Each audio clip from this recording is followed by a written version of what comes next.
How does $3,500 gold sound to you? Sounds pretty good to me. We know what is going on in the East with Russia and China, but now we get fascinating news out of the EU regarding the prospect of revaluing gold. Specifically, we get news from the Dutch central bank, which is just astounding. Could totally result in rocket fuel for the price of silver, for the price of gold. Let's talk about what this Dutch central banker, our new friend, right? Let's talk about what he said. I have 3 key points I want to cover on it. Let's get started right now.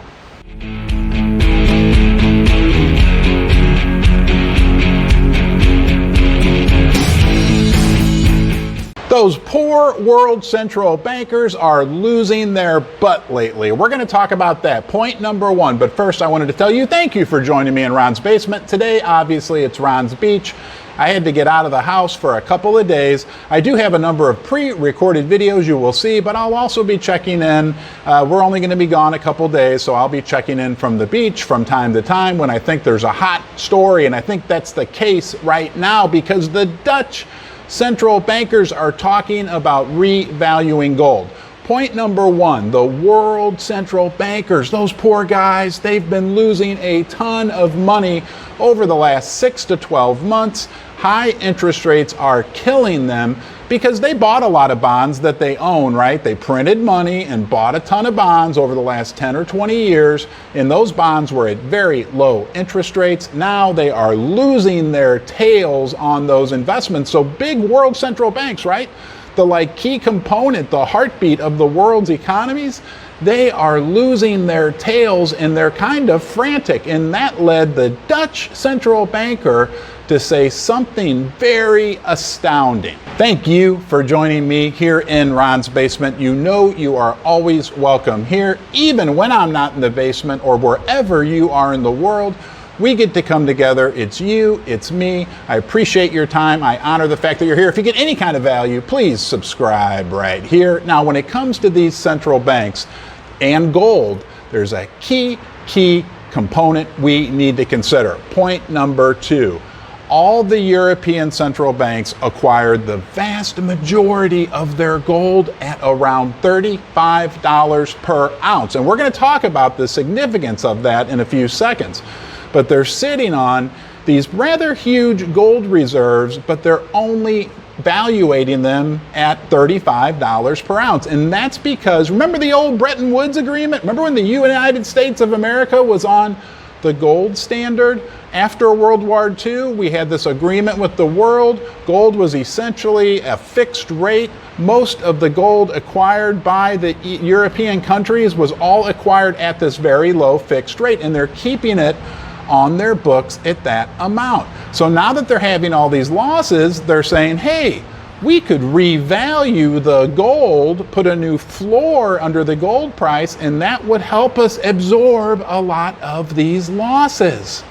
And it gets even more interesting. Trust me. Point number 3 is, in my opinion, explosive. I'll be curious to hear what you have to say. Leave a comment in the comment section below.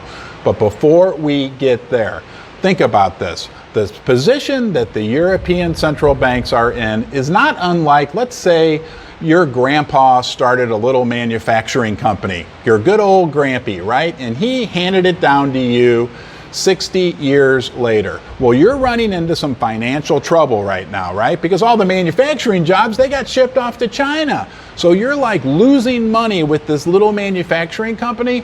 But old grandpa, he had a safe in the office at the back of the company. And in that safe, there's 1,000 ounces of gold. You never really, valued it as part of the company, but it's always kind of been there, right? Maybe in your mind, you're like, well, grandpa paid $35 an ounce. Now that the company's having major difficulties and losing $1 million or so per year, you may say, you know what? I forgot about that gold I have sitting in the safe. I can always use that if I sell the company or if I want to restructure the company. However you want to look at it, you could revalue that gold to the current market price, which is still too darn low, but that's exactly what these European central banks have the option to do. But if they do it, they'll have to do it in a coordinated manner, and it will be big, big news for the price of gold and the price of silver. And this is where it gets really interesting, guys. Think about this. It has been documented that over the last 10, 20 years, the members of the EU have adjusted their central bank gold holdings to closely, proportionately reflect the relationship of their GDPs together. What that essentially means is, like, probably Germany holds a lot more gold than, let's say, Portugal or Greece, for example. They have adjusted their central bank gold holdings to be very proportionate to their GDP relationships to one another. So what does that tell us? That tells us that if they all were to do this, to revalue that gold at a higher level, and who's to say they don't want to go with 3,500? Hell, they may go with 5,000 per ounce. That it will have an equal impact in relation to the country's GDPs as well. To me, that's the most important thing that I don't hear anybody else talking about. Now, maybe I'm just a crazy guy who's usually in his basement, but today's at the beach. Let me know what you think in the comment section below. It just seems like everywhere, the BRICS countries, Egypt, parts of Africa, everybody is moving back towards gold, gold, gold. And of course, we know that would also be good for who? Gold's little cousin. Who is it? Who are you thinking about? That's right, Mr. Silver, not to mention the second and third cousins, platinum and palladium. I think there's good days ahead for the precious metals. One thing for sure, we'll find out. And hey, we've been through some choppy seas together over the last couple years. You know I'll be here for you through it all. Leave a comment, please subscribe. Turn on the little ring-a-ling-ding-a-ling bell notification thing if you can find it. I always have a hard time finding it, but you're probably a little smarter than me, so find it, turn on the bell. That way you'll get notified every time I put out a new video. And until next time, most important, you be well.